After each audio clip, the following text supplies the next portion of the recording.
друзья.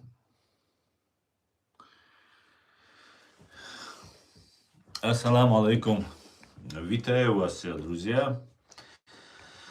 Шалом алейхим. Всех приветствую. Гутен абенд. Извиняюсь за опоздание. Время 18 часов 5 минут по Берлину, 20 часов 5 минут по городу Джохару, друзья. Сегодня 3 декабря 2025 года. С вами снова я, Аслан Арцуев, на канале в YouTube Reality и на канале в TikTok Аслан Арцуев. Всем тем, кто находится во временно оккупированной Чеченской Республике Ичкерия, пожалуйста, не пишите комментарии, не ставьте лайки, не распространяйте ссылку на наш стрим. Это небезопасно для вас. А все остальные, конечно же, присоединяйтесь. Сегодняшний наш стрим я назвал «Ачхой Мартан в огне. Цель ударов по ФСБ. Уничтожение или раздраконивание». Давайте об этом и многом другом поговорим. Зубаир, Машволь. Как известно, друзья, произошла атака на Ачхой-Мартановское районное ФСБ, управление ФСБ. И давайте об этом и другом поговорим. Сейчас происходят атаки. Ну, вначале я хотел бы вас ознакомить с ситуацией, которая происходит со стороны, вероятно, Украины. Украина на себя ответственность за это не берет. Мы только предполагаем. И все, что мы тут скажем, это только предположение. Но происходили удары. Происходили удары по террористической базе по подготовке там разных боевиков. Специнститут. Ну, короче, Шарашкина контора. У меня язык не поворачивается называть это институтом. Шарашкина контора спецназ, так называемое, имени Путина, что ли. Или там раньше Кадырова было, и потом Путина. Видимо, для конспирации что-то там мутят. Короче говоря, вот такая вот ситуация. На основе доступных данных из открытых источников недавние удары по территории временно оккупированной Чеченской Республики Ичкерия украинскими, опять же, вероятно, украинскими беспилотниками произошли в два ключевых эпизода. 27 ноября 2025 года и в ночь на 2 декабря 2025 года. Эти атаки стали частью эскалации дальнобойных ударов по военным объектам вглубь России и временно оккупированной Ичкерии. Официальные российские источники Минобороны РФ подтверждают сбитие дронов над регионом, но минимизируют ущерб, ссылаясь на обломки. Украинские и каналы сообщают, и некоторые российские так называемые оппозиционные каналы представляют больше деталей о поражениях. Нет официального подтверждения от гауляйтерских марионеточных властей в Ичкерии, Чечении, от Рамзана Кадырова. Он не комментировал публично ничего. Так, опираемся мы на источники российских СМИ, РИА Новости, Астра, украинский РБК Украина, Диалог.уа, Киев Пост, ОС Медиа, это международные вроде бы, и ОСИНТ, аналитиков и очевидцев от ОСИНТ, и посты в X, бывший Твиттер. Так, удары 27 ноября. То есть это неделю где-то назад произошел первый удар. Это был первый задокументированный удар дронами по городу Джохару, бывшему Грозному, столице Чечении. В этот период, но запрос касается также и Гудермеса и Ачхой-Мартана, который я сделал тут. Первый удар, как я сказал, был 27-го. Тогда косвенно затронули военные структуры, связанные с Ахмат, кадыровские силы, то есть это путинские силы непосредственно. Военный городок в Байтангуровском районе Джохара. Это база 141-го отдельного специального мотострелкового полка Ахмат-Север. Часть Росгвардии участвует в войне против Украины в Харьковской и Донецких областях. Сообщение об ударе по воинской части в селе Борзой Шатойского района, юг Чечении. Время удара, обратите внимание, 13-14, около 13-14 часов было по местному времени. Взрывы слышали жители Джохара, бывший Грозный, после чего были введены временные ограничения на полете в небе над регионом для обеспечения безопасности. Тип дронов. Вероятно, украинские ударные БПЛА типа «Шахед» или отечественные аналоги, но источники указывают на разведывательно-ударные дроны СБУ ГУР. Российские ПВО, сообщается, сбили несколько единиц. Не знаю, насколько это правда, но в принципе их иногда сбивают. Поэтому может быть и правда. Ущерб и жертвы. Повреждена крыша здания полка полиции спецназначения ОМОН, или аналог этого ОМОНа. Загорелась крыша, но огонь потушили быстро.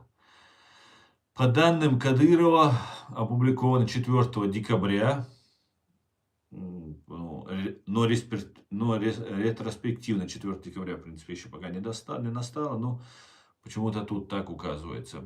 Пострадали мирные жители, не уточнено число. Ну, наверное, дезинформация, потому что если бы пострадали мирные жители, они бы во всех каналах показывали. Даже в том числе и мне, чтобы я начал об этом говорить. А если пострадали мирные, я бы, конечно, об этом говорил бы. Оппозиционные источники говорят о ранениях среди военных, но без подтверждений. Нет данных о погибших. Появились кадры дыма над городом. Ну вот это. Так, реакция не интересует.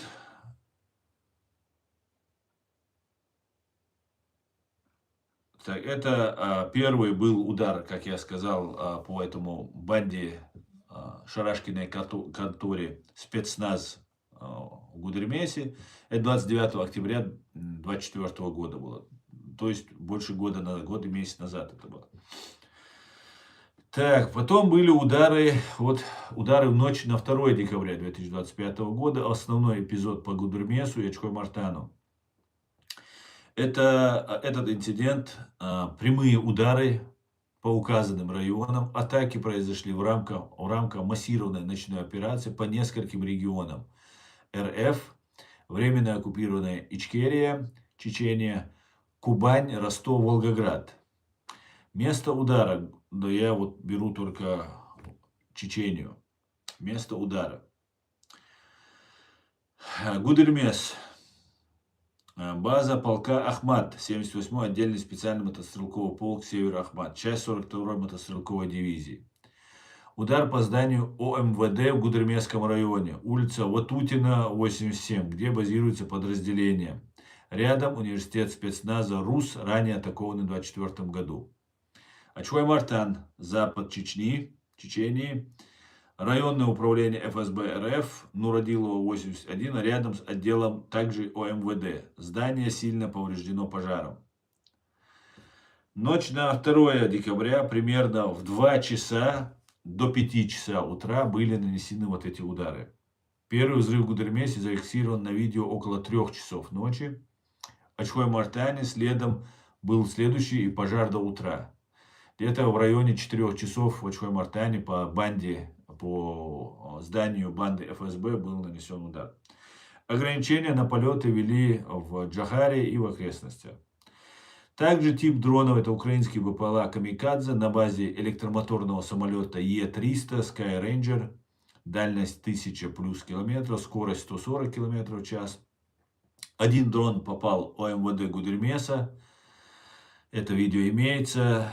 Военкор, так называемый военкор Андрей Цыплиенко снимал, говорят. Минобороны РФ заявила о сбитии 4 дронов над Чеченией из 45 по Российской Федерации. Ущерб и жертвы. Гудермес. Повреждены казармы и здание ОМВД. Пустовало, говорят, это здание. Ну, это, наверное, дезинформация, чтобы сказать, что вот по казармам, когда попали, что вот никто у них не пострадал. А, Если они говорят пустовало, то, видимо, кто-то пострадал. Видео показывает фаербол, огненный шар от попадания, дым и огонь. Крыша сгорела, возможно разрушение на самой базе Ахмат. Ачхой Мартан. Здание ФСБ частично разрушено, выгорело внутри, выбиты окна, обломки на улице. Фото из WhatsApp-чатов подтверждают пожар. По подтвержденным данным, возможны раненые среди ФСБшников. Ну, некоторые говорят, двое получили там легкие, там кто-то надышался угарным газом, кто-то там получил либо осколки от стекла, либо от здания осколки там. И все у обоих легкие. Говорят, никаких больше доказательств, ничего у нас не имеется на руках. Я вначале, когда посмотрел, увидел фотографию, которая распространяется, и там на здании, на стене было написано МВД России. И там реально они впритык находятся. Здание ФСБ, вот это, и здание вот это ОМВД. Вот это районная, Ачхой-Мартановская, вот эта полиция. Российская оккупационная марионеточная полиция. Поэтому вначале я думал, что это здание. Потом, посмотрев по картам, я думал, что это здание МВД, не попали по ФСБ. И потом, посмотрев по картам, я это место знаю. Ачхой-Мартан — это соседний населенный пункт от Катыр-Юрта, где я всю свое детство, всю свою юность проводил, все летние каникулы. И Ачхой-Мартан тоже очень хорошо знаю. И вот, и это место, да, в принципе, похоже. Здание, в которое попал дрон, не знаю, чей он, это украинский дрон, вероятно. Оно, административное здание ФСБ, ну, по крайней мере, вот то, что я помню из моих воспоминаний, это было давно. Вот, может быть, там сейчас новые какие-то объекты есть. Ну, вот такой вот ситуация. Я хочу сказать, я об этом говорил. Я говорил о том, что Кирилл Буданов и украинцы ведут свою борьбу против России каким-то очень странным избирательным образом. Во-первых, там появляется Ахмед Закаев, который, его человек пытался вербовать меня на Россию перед началом широкомасштабного вторжения в Украину. Я об этом писал, говорил везде, там, распространял информацию. И после этого я перестал вообще доверять этим людям, абсолютно не доверяю никому из этих людей. И никто меня в мире не переубедит в обратном. Эти люди работают на Россию, на Кремль. И мне прямо и Ахмед Закаев, и его окружение, все его вот это окружение пытались меня переубедить, чтобы я не разглашал эту информацию. Тем самым они еще больше давали мне уверенность, что они работают на Россию. Я взрослый человек, юрист, и я знаю, как это все работает. Мне это абсолютно неинтересно с ними заигрывать и какие-то с ними там вещи делать. Они бабки зарабатывают, они служат. Это люди, которые по локоть, по макушку в чеченской крови, потому что по-другому после геноцида нашего народа быть не могло. Но почему-то Украина принимает этого человека. Я еще раз, тысячный раз хочу сказать, я не политик, я не претендую ни на какую власть, никогда не претендовал и никогда не буду претендовать.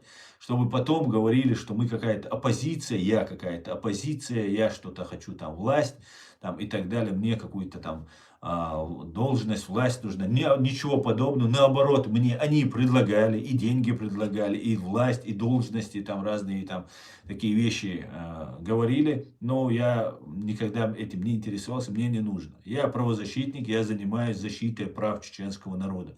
Только лишь и всего. К сожалению, вот все это переплетено с политикой, я вынужден вот этими вещами заниматься, говорить, обсуждать и для своего народа рассказывать, кто легитимен, кто честен, кто предатель, потому что я в это погружен, я это уже в этом нахожусь, и у меня другого выбора нет. И Кирилл Буданов, например, заигрывает там с Ахмед Закаевым, какие-то медальки у него берет. Надо учитывать, что Ахмед Закаев абсолютно не только он работает на Кремль, на свой карман, но он еще и пытается узурпировать власть, чеченскую власть. Да, у нас есть легитимная власть в лице нашего президиума правительства. И ну, кто-то мне опять же хочет сказать, что какая-то там это мы борьба за власть и так далее. Какая здесь борьба за власть? Здесь людей убивают, здесь геноцид чеченского народа идет. Из чеченцев сделали инструмент. Все, кому не лень просто, да, все хотят сделать, в том числе и украинцы хотят сделать инструмент. Хотя Верховная Рада признает Чеченскую республику Ичкерию оккупированной, и над нами геноцид совершен. А какая-то группа, ну, война идет, их еще как-то можно им это объяснить, простить, но когда многие другие вещи, когда происходят и относятся не без обязательств, так сказать, очень удобно, если вы говорите, человек исполняет команду, вы им денег заплатили, и все, он исполняет команду. Очень удобно, да, никакого своего мнения и так далее. И это все в контексте вяжется. И потом возникает какая-то группа, что вот мы пойдем сейчас в Чечню, там, завоюем Чечню, там, освободим Чечню. Почему они оттуда ушли, непонятно, если они потом возвращаются туда завоевывать. И когда там все они еще больше усилились, там еще там оружие там в Чечне у этих появилось, туда сейчас идти. Потому что у нас там люди есть, мы там все поднимемся, подполье есть, бороться будем. Ну, вот эти вещи, я, например, как правозащитник, как человек, который хочет, чтобы мой народ постгеноцидный, мы не просто народ, да, украинцы только вступили в эту борьбу, мы уже 30 лет в ней находимся, причем намного слабыми силами и намного меньшим количеством, и весь мир, в том числе Украина, были против нас. Не вся Украина, какая-то была за нас часть Украины, но в основном на государственном уровне нас все и Америка, и Запад, и Германия, все нас топили, не признавали независимость, нам в наших правах отказывают.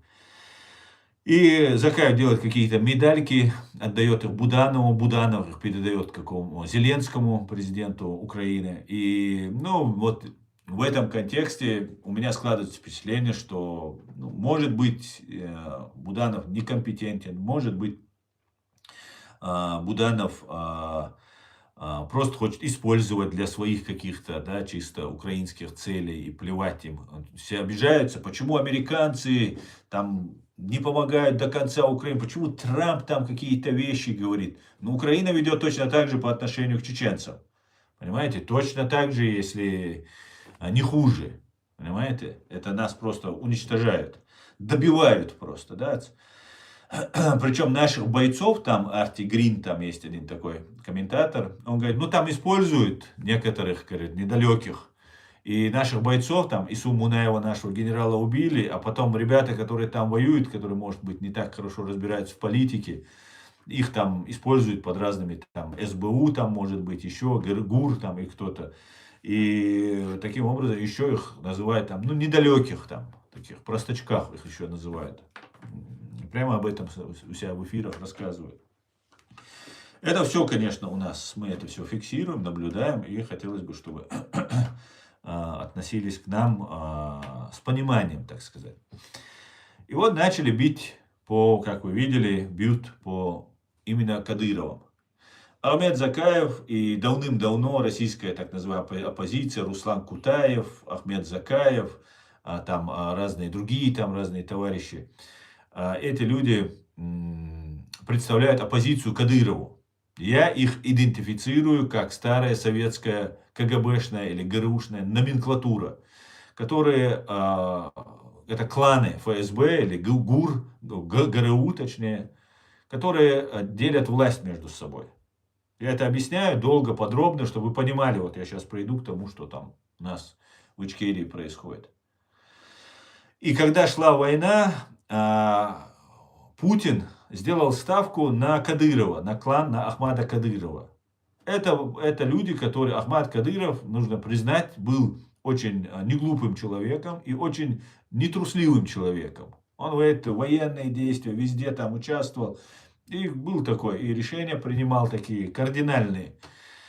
вот эта старая советская номенклатура, они не отважились. Ахмад Кадыров был и внутри нашего так называемого сопротивления, подполья, я не знаю, там, муфтием он был, и, ну, там, с Басаевым они, там, Масхадовым он рядом был, с Басаевым он там рядом, видео есть, там, они о чем-то разговаривают, там, России, там, войну объявляют, джихад объявлял России, ну, короче говоря, как бы был на нашей стороне, как бы был на нашей стороне. Поэтому вот в этой ситуации когда Путин сделал ставку на Кадырова, и вот эти все остались не у дел. Ну и Ахмад Кадыров сказал такую вещь. Все, кто хочет сдаться, перейти на сторону, под его гарантией, на сторону России, он им гарантирует безопасность. И многие перешли на сторону Ахмада Кадырова. И нужно признать, некоторые, они живы. Да, многих убили, там ФСБ убило, там по-разному их там уничтожали. Но по большей части они там сохранились. Вот этот костяк сохранился, и Кадыров держал, и Ахмад держал слово, и Рамзан держал слово. И вот эта старая советская КГБшная номенклатура, которая была на деньгах, на всем при власти, ее Кадыров зачистил. И он прямо говорил, Кадыров фамилия вышла вперед, и мы, короче, других здесь нету. Вот он есть и все. Он отобрал у них все. Он у них все отобрал. Когда он у них все отобрал, они начали нашему подполью, вот эта старая КГБшная номенклатура, ГРУшная, КГБшная, начала предлагать информацию, деньги, оружие, чтобы убивать кадыровцев. Это мне наши бойцы рассказывали. Непосредственно, кто у нас сопротивление был, им приходили эти старые завгаевские, там, хасбулатовские, там, гантемировские, еще какие-то там, кокиевские, там, ну, разные они там, их там было, разные фамилии были. И вот они приходили и говорили, вот, давайте мы вам денег дадим, информацию дадим, ликвидируйте это. Потому что Кадыров тех всех зачистил. Фактически, они пытались, утопив чеченский народ в крови, завести туда Россию. А Россия сказала, ну, вы слишком умные, вы кровью пачкать не хотите себя. А вот Кадыров у нас такой матерый палач, он будет убивать и вас. И вот он нас устраивает. И поставили именно Кадырова. И вот сейчас эта борьба продолжается. Есть также такая русская оппозиция здесь в Европе. Это Ходорковский, Яшины, Карамурзы. Их, кстати говоря, говорят, что их обменяли там на русских там разных агентов там, и так далее. Это абсолютная, стопроцентная ложь. Их никто не обменивал. Они в дар, в подарок переданы. Просто для русских нужно было, они их передали сюда. Их никто не обменивал. Обменивали американских и немецких граждан на российских, 8 американских, немецких граждан, на 8 российских шпионов, террористов, убийц, которые содержались здесь в тюрьмах, в Европе, в Америке. И когда их обменивали, в это время Карамурзу, Яшина, и кто там еще у них третий идет, Карамурза, Яшин, и там Пивоваров такой, по-моему, его фамилия.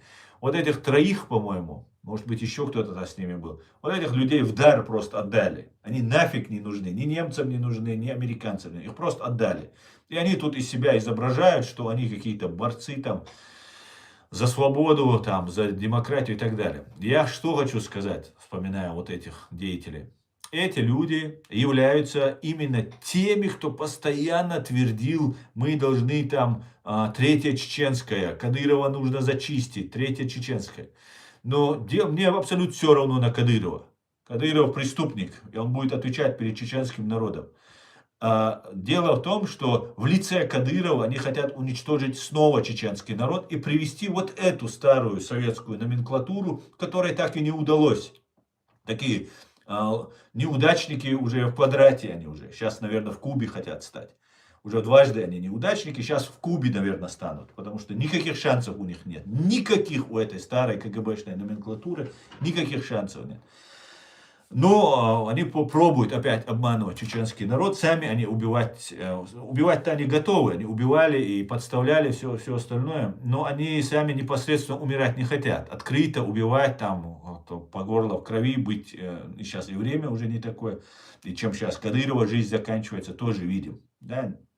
Не случайно 50-летний мужик, почти 50-летний, с отличными врачами, возможностями, сейчас умирает и ничего нельзя с ним сделать, да, если, или его травят. Ну, заболеть тоже, конечно, может, работа стрессовая у него, но, скорее всего, травят. Короче говоря, все понимают, что рано или поздно за это придется отвечать. Это Кадырову с 3 классами образованиями и оказавшись в такой ситуации, в принципе, деваться некуда было. Он уже что там уже у него, уже там его отец их там втянул в это во все. Поэтому шансов особо не было, я так полагаю.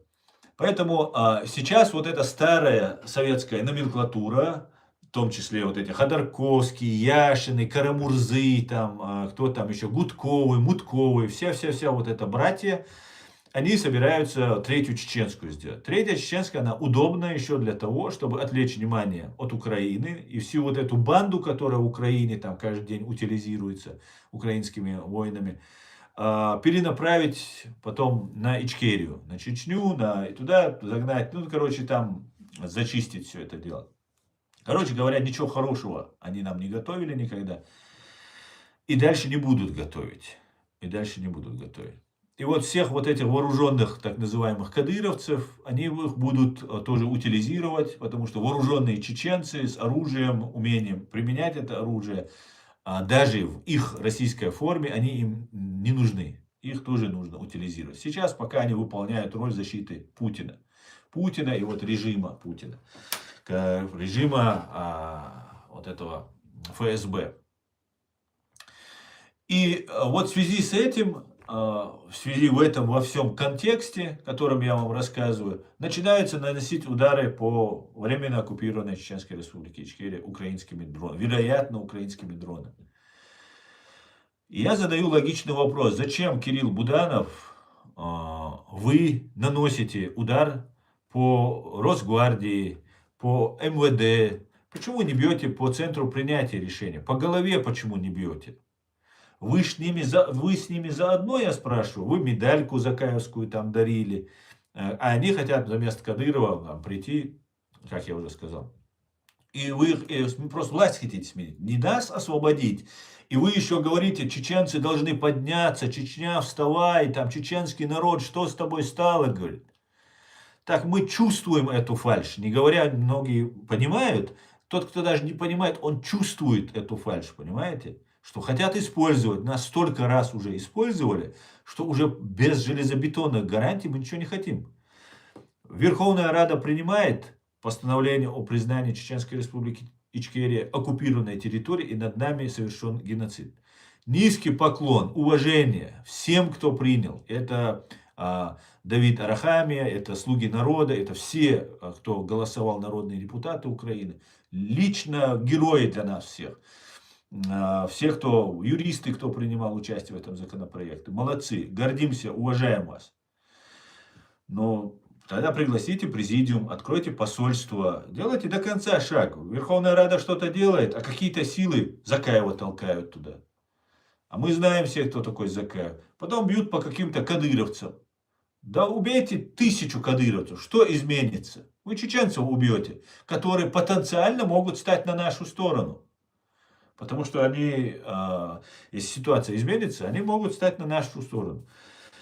И вот я задал логичный вопрос. А почему вы не бьете по центру принятия решений? Самый главный орган во временно оккупированной Ичкерии — это УФСБ по Чеченской Республике, так называемой.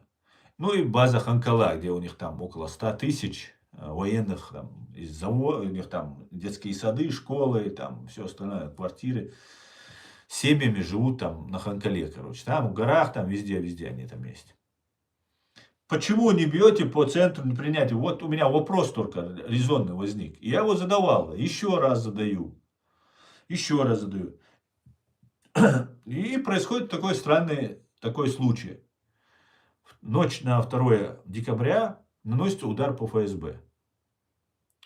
То есть я специально вам сказал, когда говорил здесь по времени, что когда наносили удар, первый раз наносили удар по Байсангуровскому району в городе Грозном, военный городок, который был 27 ноября, нанесли его в 13-14 часов. 13-14 часов. Это здание полка полиции спецназначения ОМОН или аналоги. Вот нанесли по ним удар. Окей. Когда все собираются, там у них все работа кипит, да, получается. 27-й, это четверг, да, все на месте, никто не в мечети, в пятницу обычно можно, или же вот, например, в 13-14 они как раз молиться собираются, может кто там молится. Ну, понятно, хотели, как рассчитали, именно в это время прилетело. Отлично. Далее идем. Наносится удар по Гудермесу уже 2 декабря ночью, то есть 27 ноября днем по полку аналогу ОМОН наносится удар днем, потом наносится удар по Гудермесу, по полку, по казармам. Русские, ну, Кадыровы, это русские, сообщили о том, что казарма не работала. Это говорит, что, скорее всего, она работала. Ну, не может казарма не работать вот так. И потом раз заявляет, что не работала. Попали, ну, там, один раненый, сказали бы, еще понятно было. Но если говорят, не работали, значит, работало все. Понятно, люди спят, казарма, безоружные, вскочить не успеют. Раз, там, можно кого-то там накрыть. Все понятно. Но в 4-5 утра бить по зданию УФСБ по Ачваймартановскому району, мне кажется странным. Мне кажется странным, потому что в этом, там есть тут охрана, может, есть, но это административные здания, это кабинеты, бьют туда. Вот у меня я не придираюсь, честное слово, у меня вот 2 версии, я думал, вот со вчерашнего дня думаю над этим. Меня услышали, первая такая версия, меня услышали. Сказали, смотрите, да, он может быть прав, надо наносить удары по ФСБ, они принимают решение, если мы бьем по России, то мы должны бить по ФСБ там, и так далее, и так далее. Типа, если бы я этого не сказал, они этого не понимали, ну тут они поняли и нанесли удар. То почему не по Грозному, бывшему Грозному, ныне Джохар, по главному вот этому зданию, которое находится на Исаева, Хусейна Исаева, дом 70. На проспекте Хусейна Исаева, дом 70. Главное здание, где сидит Дмитрий Кечкин, или где он там сидит. У меня нет точной информации, где он сидит. Почему бьют по Чхой-Мартановскому? Ну, может быть, это мне привет передают. Что вот мы тебя услышали, видишь, мы бьем по ФСБ. Именно этот отдел ФСБ мучил моих родственников, занимается моими делами. Но они всем там, в Чхой-Мартановском занимаются. Но все мои родственники уже давно стали уже на ту сторону, меня все люто ненавидят, все боятся смотреть, слышать даже, что я говорю, делаю. У меня уже я всех бывшими называю, они мне уже не родственники. По факту получается, ночью, чтобы никого не убить, да, наносят по ФСБ. Это вот одна версия возникает, что меня либо услышали, сказали, вот это Ачваймартановский, значит, вот мы знаем, что ты с Ачваймартановского, там твои родственники происходят, и мы, короче, там покажем тебе туда-сюда. Либо это может быть показать, что вот смотрите, он призвал ударить по Ачваймартановскому, вот мы ударили, и вот это он виноват. Вот с этой целью может быть. Я опять же не придираюсь, и я не отказываюсь от своих слов. Я абсолютно не отказываюсь. Я не собираюсь как-либо менять свое отношение к происходящему. Террористическая банда ФСБ главная, та, которая уничтожает мой чеченский народ. Это главное. Но оно главное здание, конечно. И Ачхой-Мартановский, все вот эти банды ФСБ, они одинаковые. Но главное это здание в городе Джохаре. Вот мне кажется, логично было бы, когда они на работе находятся, Да, там здание уничтожено, там компьютеры погорели, документация какая-то сгорела. Ну, например, вот это здание, вот это ФСБ, что Мартановское, тот это здание, дом, который, если это он, по которой, вот как я понимаю, да, а, а, вот прямоугольное вот это здание. А есть еще, как бы прямо туда заходишь, квадратное здание. Я был в этом здании, и там непосредственно начальник сидел тогда. Петрович его они так, для конспирации, видимо, называли. И меня вызывали там по одному делу, терроризировали меня. И в это время вот это здание находится. В этом здании вообще никого нет. Но они там ночуют, я думаю. Ну тогда, по крайней мере, тогда война шла. Ну, более активная такая ситуация была, не как сейчас, это лет, наверное, 20 назад, может быть, было, может быть, где-то так, 15, может быть. Они там, ну, я слышал, что ночуют они. Но в этом здании, в административном, я думаю, никто не ночевал. Поэтому, опять же, я не придираюсь. Если же реально ГУР понимает, что нужно работать не по кадыровцам, кто является просто всего лишь инструмент, а завтра они могут на нашу сторону вообще перейти. Понимаете? Если удачно все сложится. То вот это странно мне все кажется. Очень странно, мне кажется, вот это поведение. Также, как бы, все в силе, все, что я говорил, пожалуйста, проспект Исаева, дом 70. Ну, давайте, если не останавливайтесь, так сказать, на начатом, уважаемые представители ГУР или кто, СБУ там, я точно не знаю. Вот такие вот вещи, друзья. Я, когда начал в прошлом стриме об этом говорить, что почему бьют по кадыровцам, а не бьют по банде ФСБ, ко мне зашел Максимушка, вот прямо в эфире, начал мне писать, ну, на WhatsApp мне начал писать, угрозы, мы тебя убьем, мы тебя там там, тебе не жить, там, туда-сюда. Ну, конечно, я сразу сделал скриншот, заблокировал его и сделал скриншот.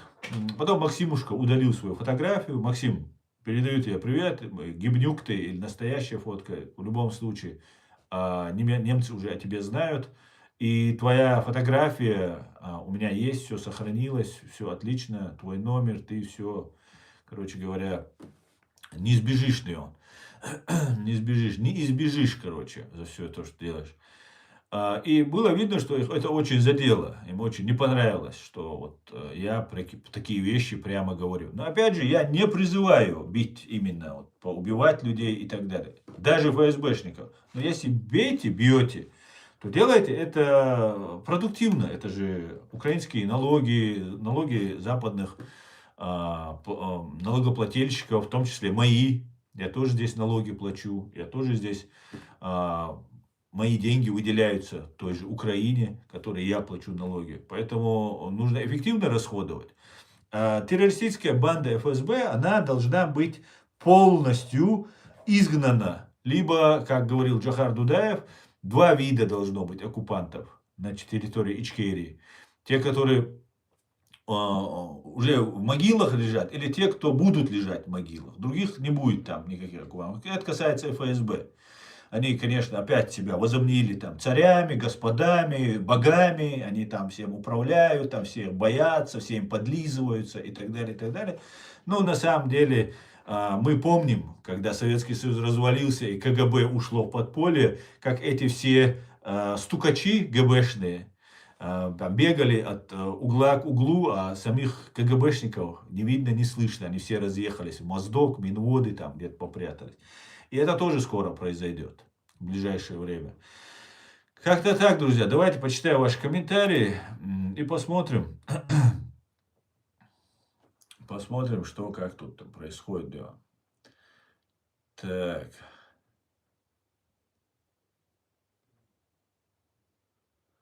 Салем, юзер.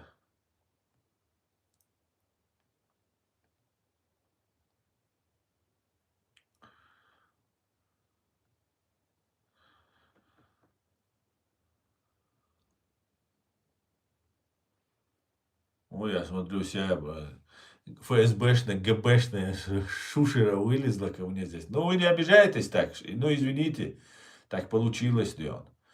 Я же не виноват, что вы враги чеченского народа. Честное слово, я не делал вас врага. Мне вы нафиг не нужны, понимаете? Мне вообще абсолютно не интересно. Я обычный правозащитник, понимаете? Я не воин, я не там суперсолдат там и так далее. Просто вы враги чеченского, вы свора палачей и продажных тварей сделали меня своим врагом, понимаете? Вы продали кровь и идею, честь, долг, я не знаю, все чеченского народа, все продали. А так, если вы русские, то вы просто оккупанты и бандиты. Поэтому вы на меня не обижайтесь. Я не хотел вас сделать врагами себе. Вы мне нафиг не нужны. Я вообще не настолько глупый человек, чтобы врагов себе наживать. Но вы просто сволочи продажные, вы твари конченые, вы кровавые упыри, ублюдки кровавые, понимаете? И я не могу позволить вам, чтобы вы считали, что вы здесь хозяева, боги, и вы управляете. Нет, хозяин положения – это истина и правда.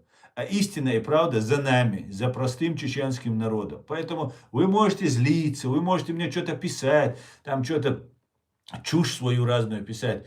Мне хвали Кадырова пишет. Мне Кадыров, Кадыров в 1000 раз, по крайней мере, честнее вашего Закаева, которого вы мне здесь хвалите. В 1000 раз. И что бы со мной ни случилось, чеченский народ это уже узнал и узнает. Понимаете, насколько вы вероломны и подлы. Вот что значит вы делаете. А то, что на вас кровь одного человека или 1000, вам не уйти от ответственности. Ни перед Богом, ни перед чеченским народом. Вы сделали все, что в ваших силах было. Честное слово, вы больше сделали, чем любой шайтан сделал, бес сделает. Вы больше сделали. Но, увы, ах, сила в правде, сила в правде. Вы никогда не одолеете чеченский народ.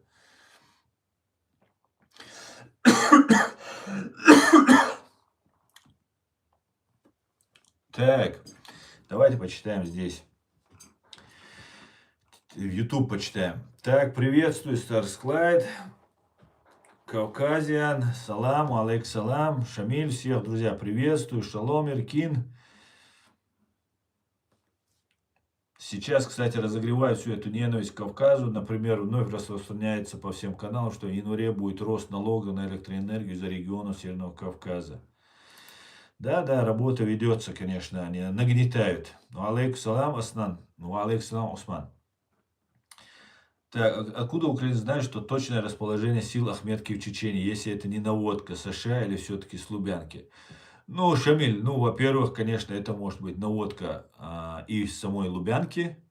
Это может быть информация, которую они получают по спутникам, да, опять же, те же американцы, у них союзники американцы. Поэтому, опять же, я не утверждаю, что наносят удары по вот этим бандам Кадырова, Ахмат, там полки, там всякие, где людей убивают, пытают и так далее. Например, во 2-м полку имени Ахмада Кадырова в 2017 году убивали людей, мы это знаем, наверняка и точно. Я не утверждаю, что это делают украинцы, опять же. Это делать может и ФСБ, бить по Кадыровым и говорить, что это украинцы. Вот. Ну, когда я сказал вот про ФСБ, начал говорить, почему-то вот, если это, конечно, опять же, не ФСБ само себе ударило там, а это, например, украинцы. Ну, почему тогда по Чхаймартановскому?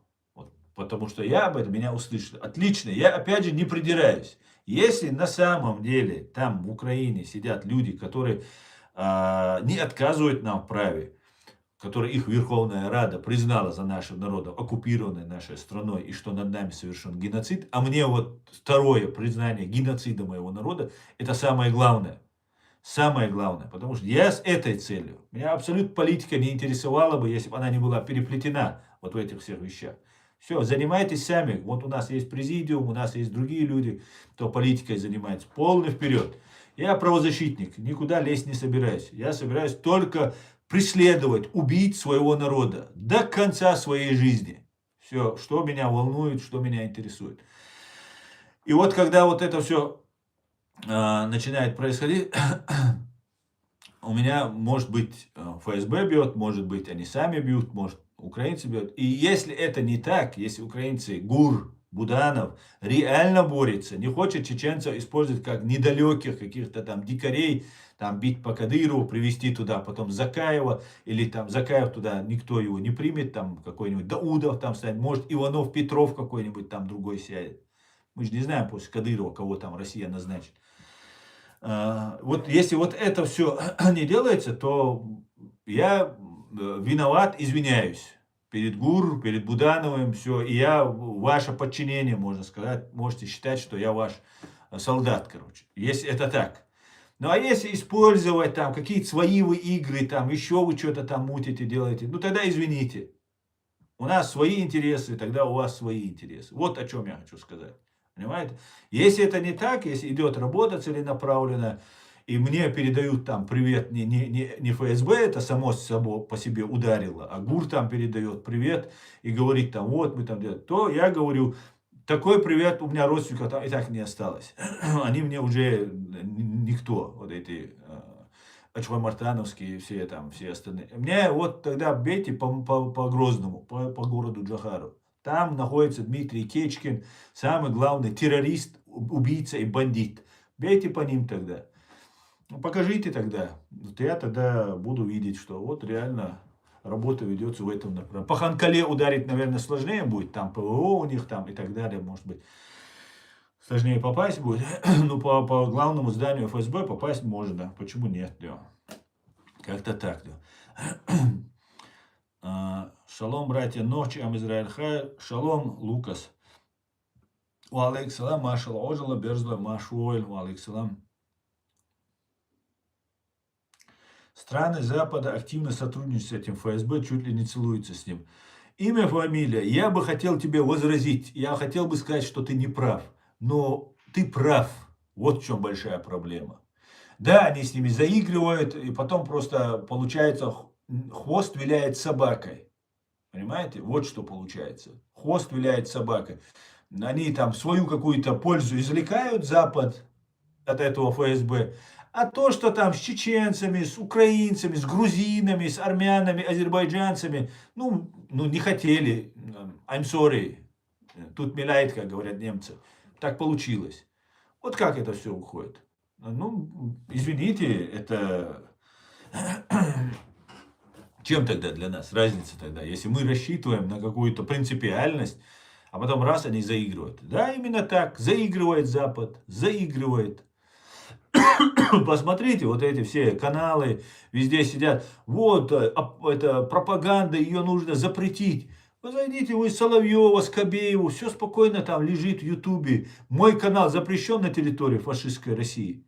Только во время стрима YouTube канал мой можно увидеть. Потом они его атакуют, что потом сутки, а стрим хочется свежим смотреть, новым, о чем говорят. Сейчас вот актуальная информация, в этом и сила вот этих сегодняшних YouTube стримов. Они его подвисают, и вообще его не видно. Я не могу со своего телефона зайти посмотреть свой стрим, потому что он там обрабатывается вот, и вертится. А потом мне YouTube письма пишет. Вот, извините, у нас тут сбой. Так почему у меня всегда этот сбой? Монетизацию мне убирают, на России телевизор запрещают и так далее. И там в Украине меня, тоже на меня жалобы там разные, украинская КГБ УССР там пишет. И везде меня тут пытаются там задвинуть там и так далее.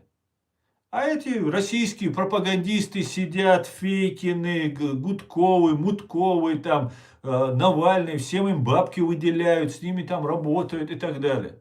Ну, а как это так? К большому сожалению, вот это правда, имя, фамилия. Ты прав.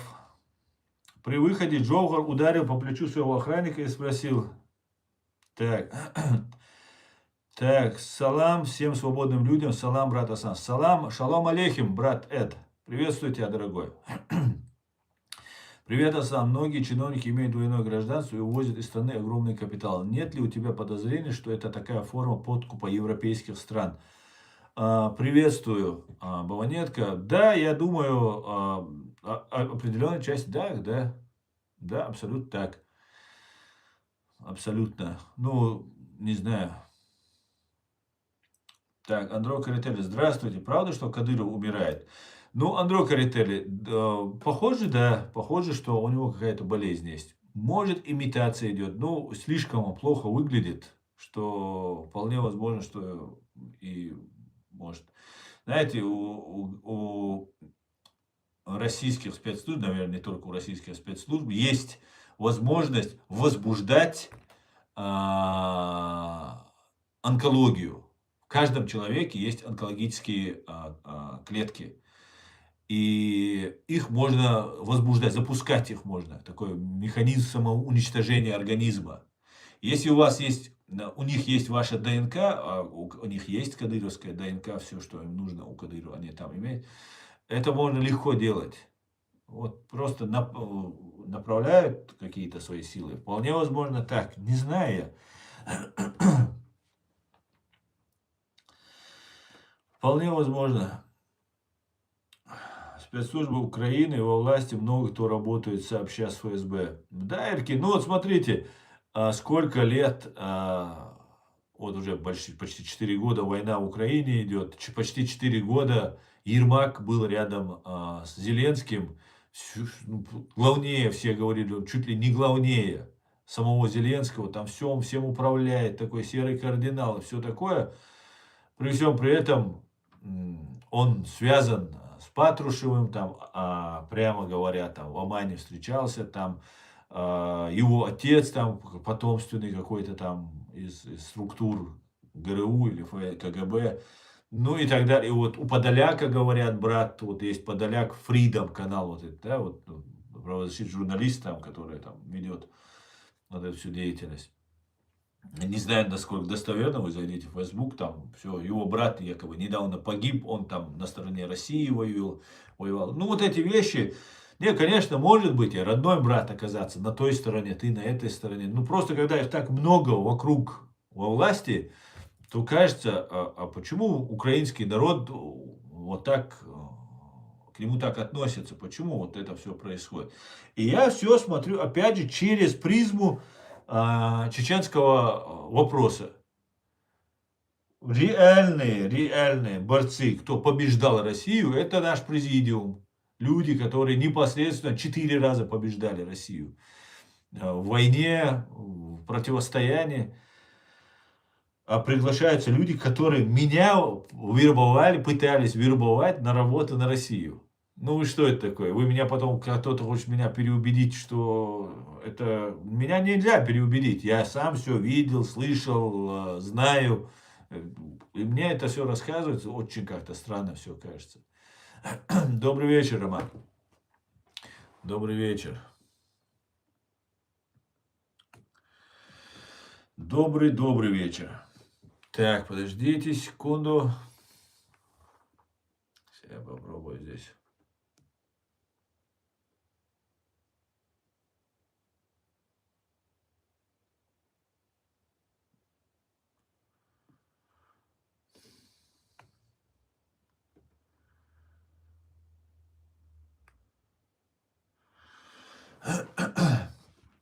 Так. Валейкум, гражданин Ичкерии. Машова. Трамп заигрывает с Путиным, ФСБ и Россией. Да, абсолютно так. Абсолютно так. Да, там игра может быть, там какая-то сложная игра там и так далее. Я все понимаю. Я все понимаю.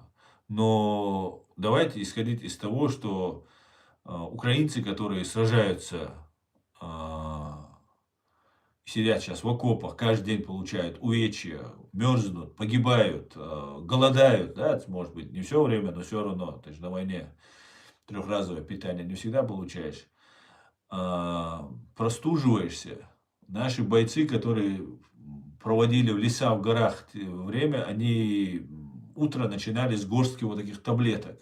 У них все внутри, отморожено, болезнь, там, лучше любого фармацевта разбирались в таблетках и так далее, и так далее. Просто там почки, печень, все у тебя уже, бронхи, все у тебя отморожено. Ну и как самое главное, мотивация. Как так получается, что сидит украинский, вместо того, чтобы мы его мотивировали, его поддержали, этого бойца, мы говорим, надо договариваться, давайте договоримся. Вот очень странно это все кажется. Ну что, добивать что ли, дух ломать украинцев? Может, какая-то это сложная такая супер игра, там, партия там и так далее. Но она, я и знаю, что она сложная супер игра.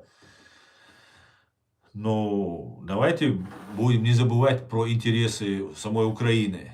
Понимаете, это же, наверное, мы же из этого все начали, что вот Украина имеет право, ее законность там, и так далее. А потом там, тут мы договоримся, мы там это, какие-то бизнесмены летают в Москву, договариваются, о чем-то говорят. Конечно, это говорит ни о чем. Что-то выторговывают у России, потому что Уитков, вот этот Кушнер его зять, ну они кто они? Они бизнесмены. Они не политики, не эти, не военные, не спецслужбы. Идет какая-то работа, что-то Путин отстегивает. За счет чего это происходит? Просто за кровь украинцев, за время, за их почки, за их пот. Да, не за свою страну. Но мы же обещали помочь им. Мы же все сказали, надо помочь Украине. Украина права, слава Украине, везде флаги Украины и так далее. Правда, Украина тоже внутри вся гибней покрыта, сидят от, не знаю, кого там даже уже, доверять кому, да, кто там, что там. Поэтому сложно это все, очень сложно. Мне жаль простых людей, которые сидят в окопах и гибнут каждый день.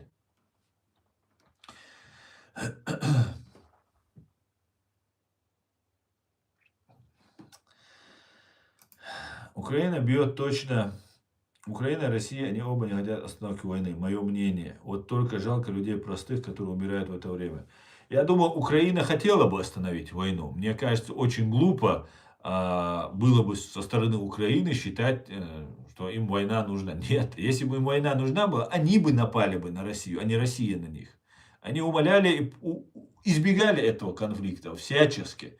Даже когда их территорию, там Донбасс, часть Донбасса, Луганска, Крым отжали.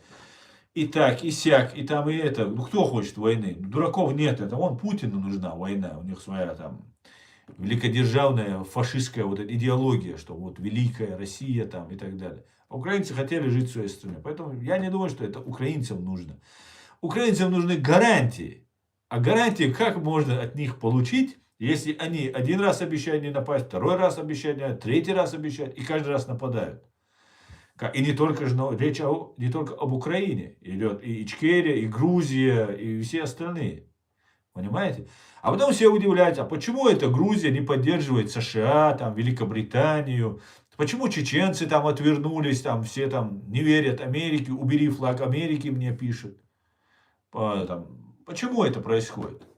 Вот из-за этого и происходит. А завтра украинцы будут говорить, да, не будем мы поддерживать, США будут говорить украинцы или Запад.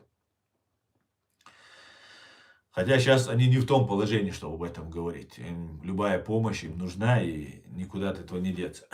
И опять же, речь ведь не о том, что не помогают. Помогают. И встреча ведь идет бизнесмены. Понимаете, ни к чему не обязывают. Кто такой Уитков? Да, представитель президента США. Но он же всего лишь бизнесмен, он никакой должностное лицо. Туда же Марко Рубио не летает даже. Вот Марко Рубио с этим поговорили, с Лавровым. Видимо, у них там конфликт произошел. Все, разошлись. И посылает Уиткова. И Уитков там устраивает там дипломатию, челночную, бизнес-дипломатию. Поэтому, и при всем при этом, ведь Америка, опять же, что бы она ни говорила, и она не ушла. Понимаете? Она не ушла. Она и Запад заставляет помогать, и Европу, и Германия помогает. И все же помогают. И никто никуда не уходит. Но сама вот этот стиль, вот это поведение, оно сбивает с толку людей. Ты не можешь понять, что происходит. Зачем это делается? Почему не объединить все силы и не бросить их на помощь Украине? Почему? Свои какие-то преференции. Если бы я не был чеченцем, который увидел все это на своих глазах, может быть, я бы его что-то как-то по-другому относился. Но я видел, как нас оставили, и все. Извините, чеченцы. Приехал там Тим Гульдеман и сказал, не, ребята, вы должны быть частью России. Как это частью России? А как же наше право? А как это? Ой, ну извините. А потом Тим Гульдеман становится там, великим дипломатом, который урегулирует конфликты. То, что чеченский народ пережил геноцид и потом остался в этом геноцидальном состоянии. Потом просто война переименовалась там, в борьбу с международным терроризмом. Чеченцев обозвали террористами и с той же, с новой силой начали уничтожать. А Тим Гульдеман в горах Швейцарии, попивая пиво, сидел себе и наслаждался, какой он великий дипломат, как он спас, да, что спас, себе имя сделал. Вот что делать. Вот какие вещи. И с моим опытом чеченца это трудно все принять и понять.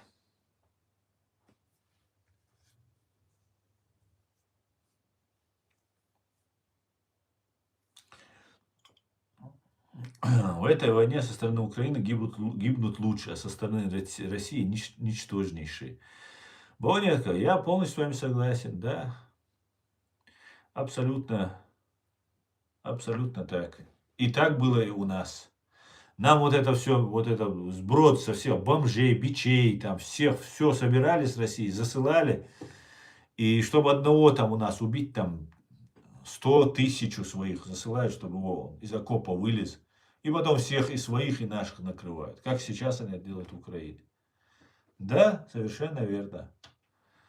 Для России это как бы, ну, все очистили, убрали вот это всех алкашей, бомжей там. И еще они героями стали. Погиб в Чечне, сражался. А для чеченца это невосполнимая потеря.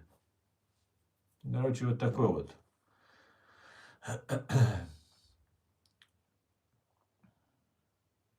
Вот такая вот.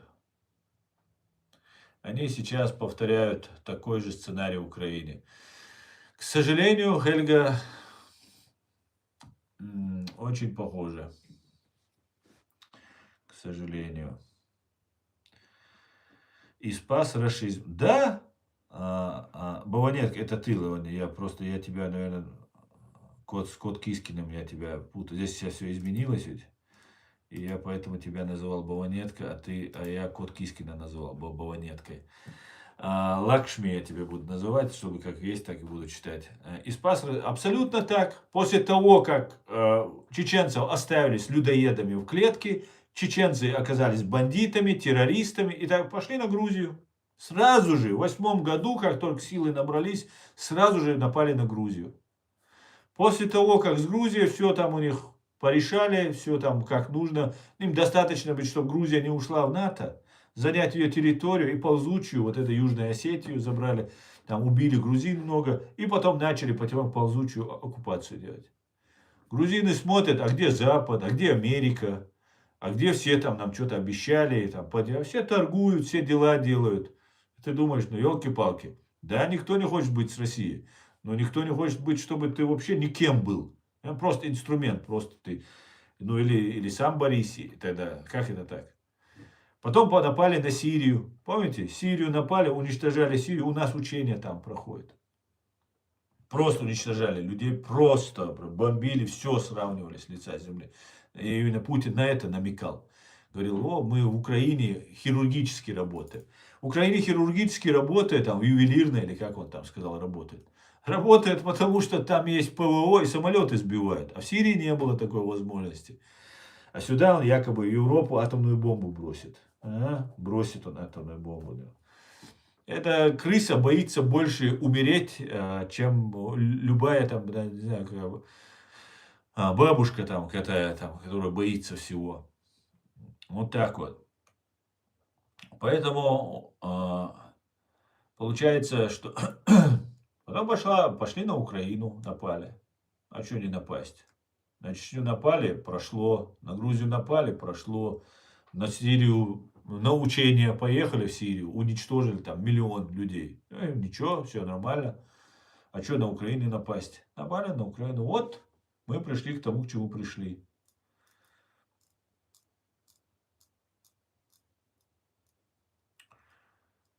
Совершенно верно. Абсолютно, Страсклайд.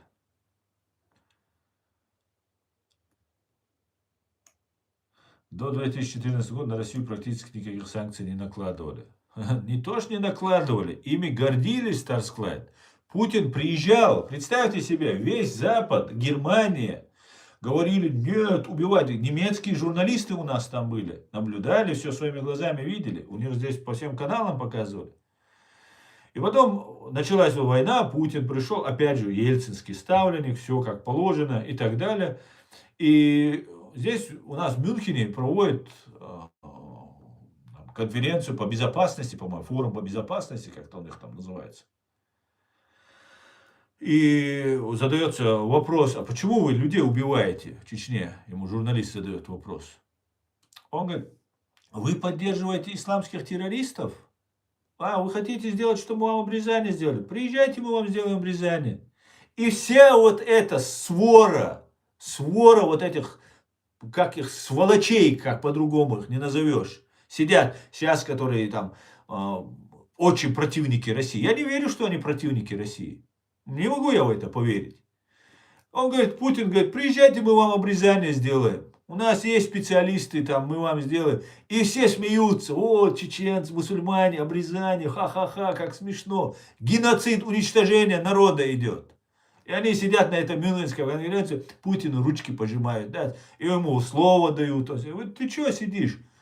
Поддерживали, понимаете? Не просто игнорировали, поддерживали, молодец, мочи, понимаете? А это те же чеченцы были, просто их сегодня начали называть исламскими террористами, потому что кому-то в этом мире это понадобилось, России, ФСБ это понадобилось, вот и начали их истреблять, вот и все. И завтра это произойдет с украинцами. И сейчас ведут эту Украину к тому, чтобы завтра назвать ее нацистской. Понимаете?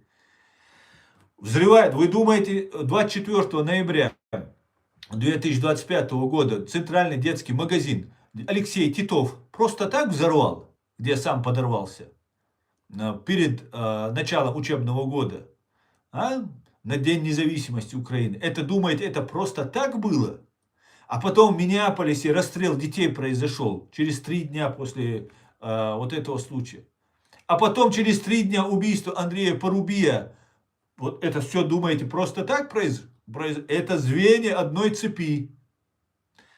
100%, 99% это звенья одной цепи. Украинцы должны были быть нацистами, фашистами, которые их сперва убивают там детей, потом в Миннеаполисе тоже на русском, на кириллице написано, что вы подумали, там самая большая диаспора в Украине, в Америке, в Миннеаполисе, украинская. А он 100% как-то каким-то боком был связан, где-то, может, встречался, помогал, общался с украинцами. Вот этот стрелок там, который. И все это связывается в одну цепочку.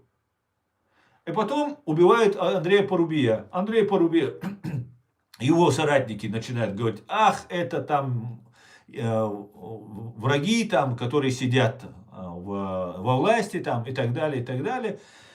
Они там антисемитский вот этот нарратив забрасывается. И все, вот это антисемиты, это фашисты. Нас так сделали фашистами, понимаете? Так нас представили фашистами. Это все зверь. И еще будут попытки. Украинцы ждут, наверное, пока выдохнутся, а потом, да, это же нацисты, фашисты. Мы это все проходили. Я не хочу, чтобы украинцы это снова повторили. Вот это все произошло. Я хочу, чтобы Украина победила. Украина должна победить. А то все это опять мега обман. Пойдемте дальше, друзья. Европейцы Россию поддерживали против чеченцев, то орут Free Palestine, не понимая, о чем идет речь. Короче говоря, деградация общества. Не, ну, знаешь, Free Palestine это уже свое, как сказать, немножко личное, да. У чеченцев нету той нефти, которая есть у арабов. У чеченцев не было той агентуры. Это же все русские делали. Они же запускают, они финансируют здесь вот эти все маргиналов всяких разных. Понимаете? Вот как это все происходит. А потом раз, и еще есть свои внутренние такие, знаете, свое гнилье.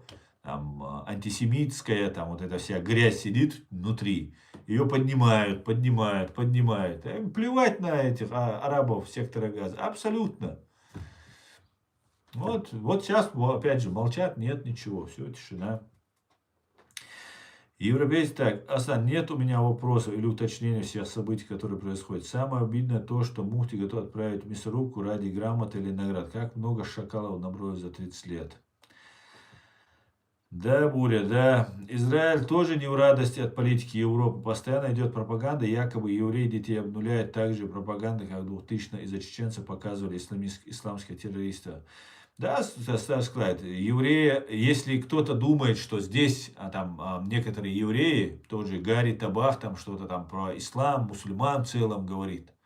Если кто-то думает, что здесь начнут гонения, притеснения мусульман и оставят евреев в покое, то вы ошибаетесь. Если этого джина из бутылки выпустить, если это понесется, то евреи тоже будут страдать. Потому что здесь на очень глубоком уровне христиане считают, что вот Иисус был евреем, что они вот с тех пор вот тоже пропаганда им заливалась давным-давно. И уже многие очень критично начинают уже высказываться по некоторым вещам. Поэтому так не получится, что будет. Поэтому нельзя упускать этого джина, понимаете? Нельзя. Россияне на Путина чуть ли не молятся, смотрят, как по телевизору мочит корки, интеллигентно говорит, восторгаются им. Хотя есть пословица «вежливость – главное оружие вора». Кот Кискин, я согласен с тобой. Многие, знаешь, уже деваться некуда. Они уже все вот в этой каше оказались, и они находятся, уже он как бы их защитник. Понимаешь? Так же было и со взрывами домов в 99 году. Что чеченцы взрывают жилые дома, убивают там спящих москвичей, там волгодонцев и всех остальных, а он их защищает. И все. А теперь есть Украина, НАТО, и вот эти все вот эти российские там Муждабаев там и какой-то там Баев, они там сидят, и Невзоров, мы там русофобы. Русофобы. С каких пор они русофобы? Это для чего делается? Это делается, чтобы русские, которые находятся в России, говорили, там нас убьют, и все побежали к Путину, его поддерживать. Такая вот политика хитрая ведется.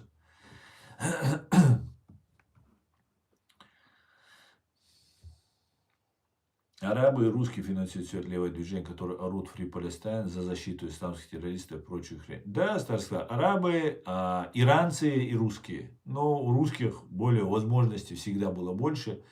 И они как бы являются главными в этой связке.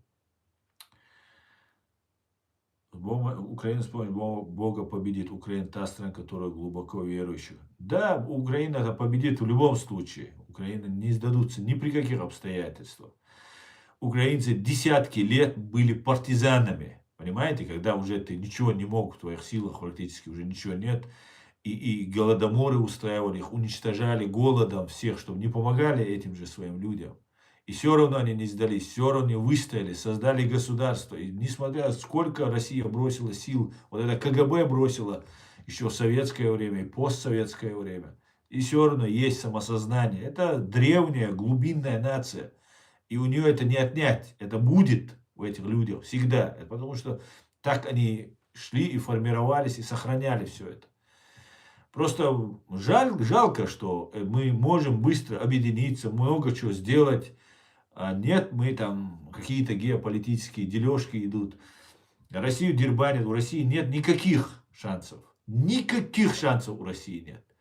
Но Украина кровью истекает. Вот в чем проблема.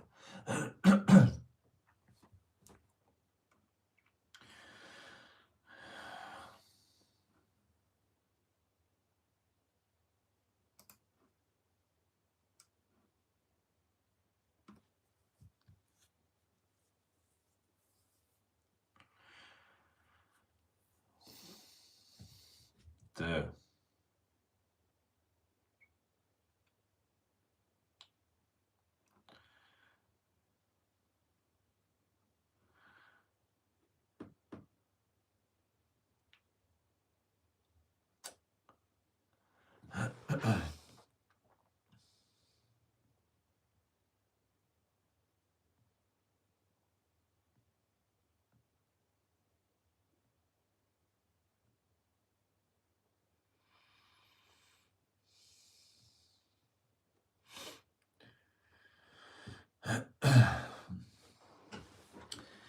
Так, сколько мы в эфире, друзья?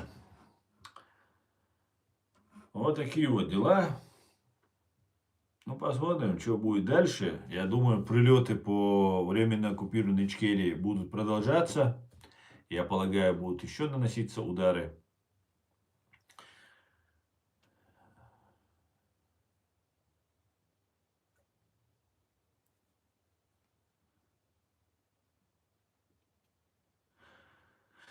Посмотрим,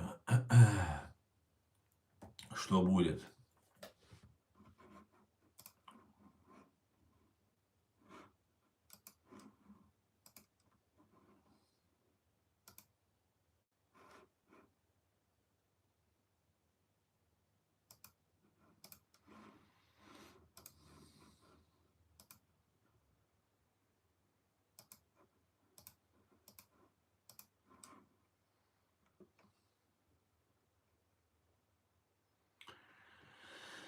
Так, друзья, Асан, ты знаешь, что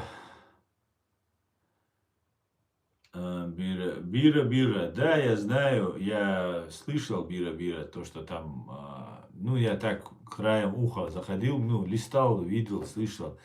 Там уже просто, я не знаю, людей понесло уже куда-то. Не знаю, для чего они это делают. Я так и не могу объяснить. Не знаю я. Очень странно, конечно. Очень странно. Может быть, это связано, не знаю,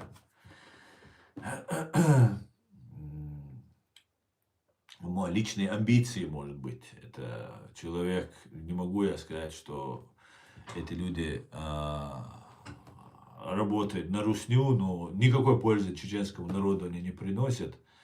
И когда они вот эти вещи говорят, ты думаешь, блин, неужели вот эти амбиции, когда их задевают, там разные заходят, вот эти религиозные экстремисты, фанатики, они начинают им угрожать, там что-то говорить, и знаешь, хочется там загасить его, победить его, и вот это какое-то свое эго удовлетворить, что я там и готовы пойти на любые разговоры, на что угодно. Просто ужас. Del marshal dörten, mesela net. Eskişehir bir albarteri tuam det. Boh doku kam durtser. Det. Eskit aşı duaş öyle şeyde dindi tuam uşvar. A specialist bolar din doiş bolar oş ne din gin bolar amin bolar. Намотается поверхностным.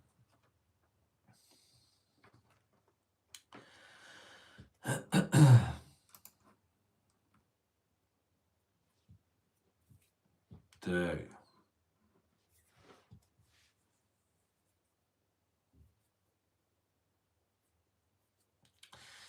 Вот такие вот дела. Друзья, ладно, на этом я свой стрим закончу. Спасибо, что смотрите и поддерживаете. Я постараюсь завтра выйти в эфир, посмотрим, как это будет. Слава Украине, Шадик Ичкери Хирду. I'm Israel High. God bless the United States of America and Germany. Adikör maş oil. Noçi çu bolçerga 90 maş oldu. Adikör şu. Del etto boyuşu. Del alış doyuşu.